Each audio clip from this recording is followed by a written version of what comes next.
Hello there, and welcome to Spitfires on Saturday, where we're going to be having a look at a different Spitfire for a while.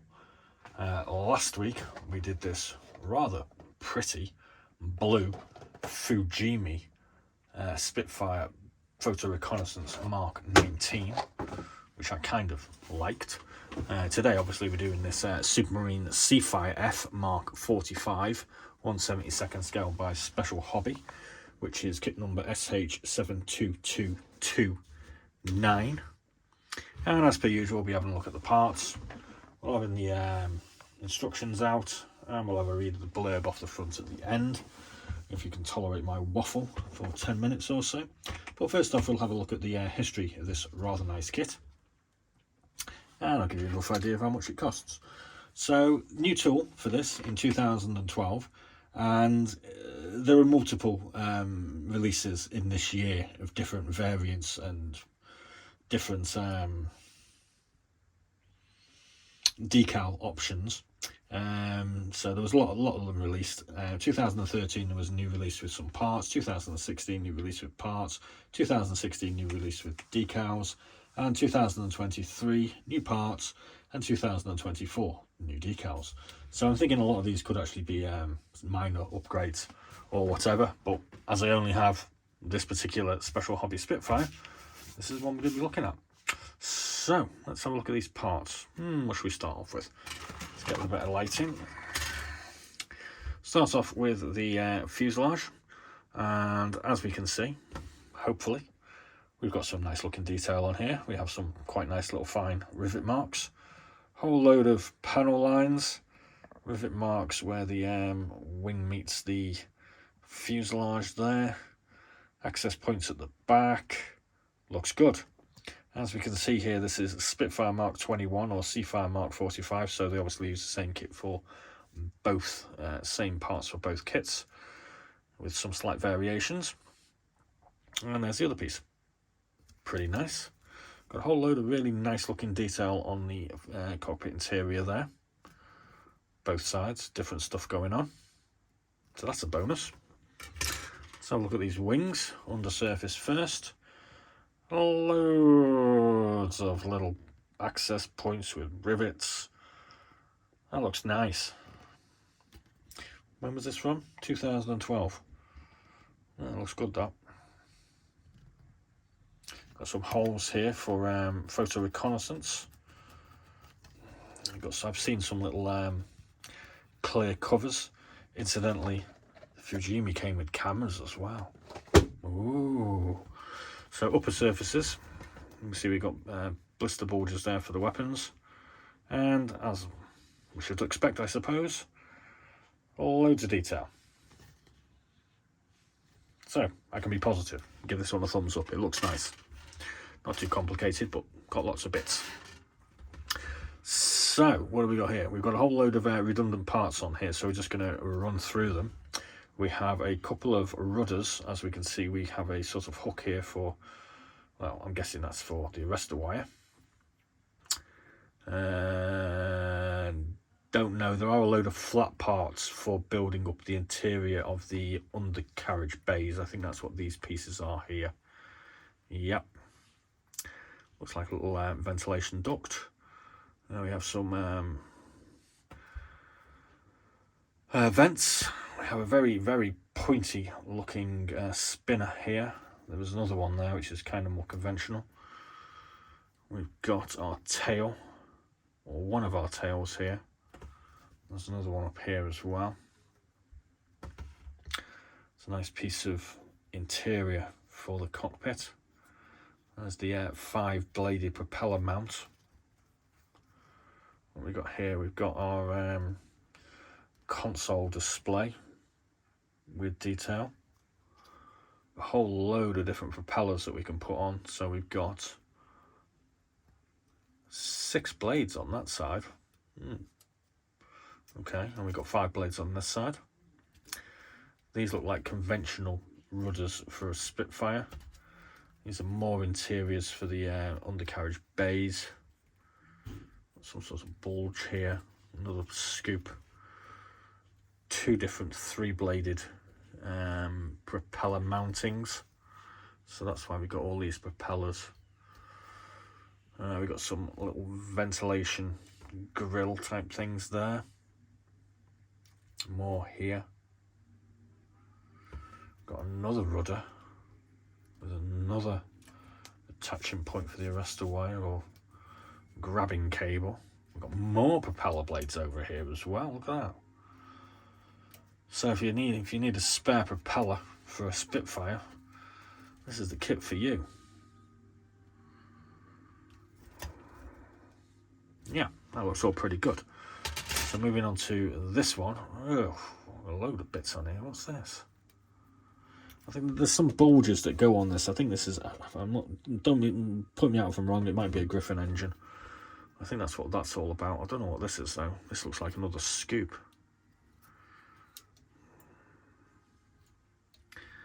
A lot of the parts aren't required, so the instructions don't really help. We've got the undercarriage arms there. Some detail on the interior of the undercarriage. That's nice. Got more undercarriage arms here.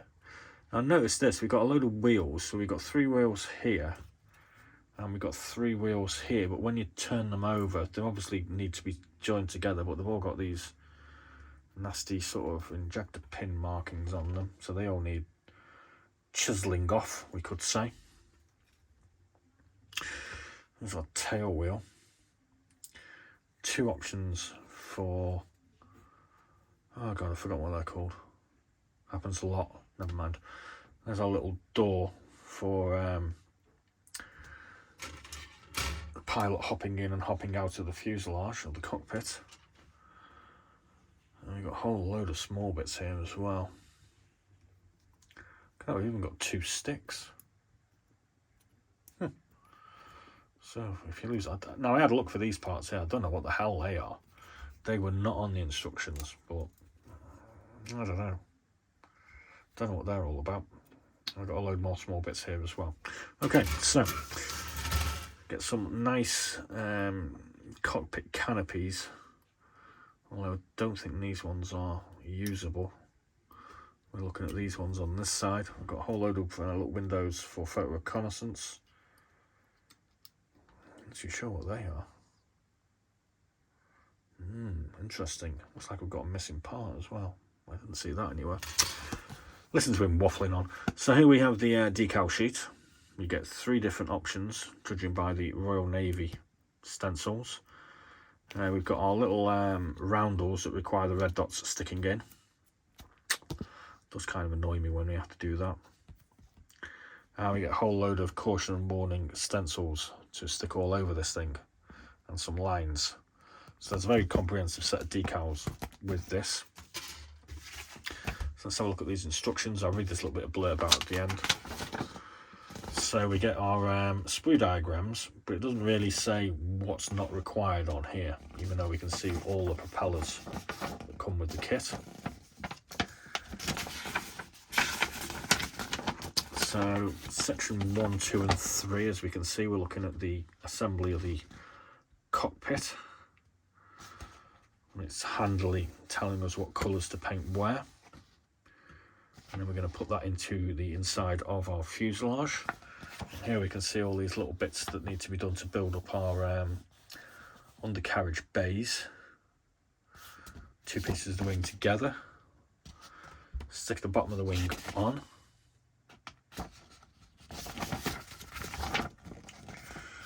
Got a couple of blisters here somewhere to attach to the front for our engine.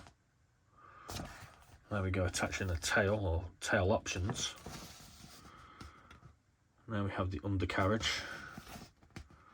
and these vents. Looks like we've got a drop tank to put on.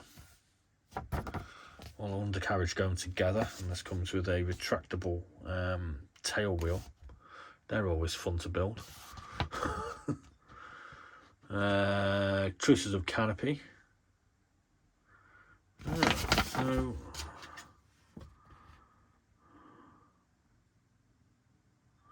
So there's an open and a closed canopy on this, and these ones are redundant. We got the guns going on, we got our propeller going on, we've got our little open canopy doorway to go on. And I do like the colouring of this, I must admit, it's quite nice. These are all 1950s circa colourings though, so this would be, oh no, this one says 1940s, so they would all appear to be post-war. And there's another one there, 1949. We've got the correct colouring for the propeller, and that's where we put all our caution and warning stencils. God, that's a whole day's work just trying to get those on. Whoosh! Little advert on the back. So let's just read this blurb out so we can educate ourselves a little bit, for those like myself that don't know nothing about aircraft. When the development of the Spitfire Mark 21 had begun in 1943, the Admiralty expressed its interest in the naval version of the aircraft. To speed up the development, this version should retain its fixed wing and only a few modifications were to be done. In 1944, the Air Ministry specified the requirements for the new version, which got the designation Seafire Mark 45. 3 Spitfire Mark 21 aircraft were handed over to Cunliffe Owen for conversion into Seafire. The first converted aircraft, originally Spitfire Mark 21 serial number TM379, was ready at the end of October 1944, and it was handed over for trials as the first prototype of Seafire Mark 45. During the end of 1944 and also the beginning of 1945, it went through aircraft carrier trials on board HMS Pretoria Castle. The trials also involved modified aircraft with contra-rotating propellers. In sum, 50 aircraft of the Seafire Mark 45 version were produced. None of them was assigned to the combat unit stationed aboard aircraft carrier. Most of the aircraft served for trials and testing purposes or were assigned to second-line units. The performances of the Seafire Mark 45 were very similar to the Spitfire Mark 21, only the heavier naval equipment affected the overall performance. The aircraft was difficult to maintain and it suffered from stability troubles, similar problems to the Spitfire Mark 21.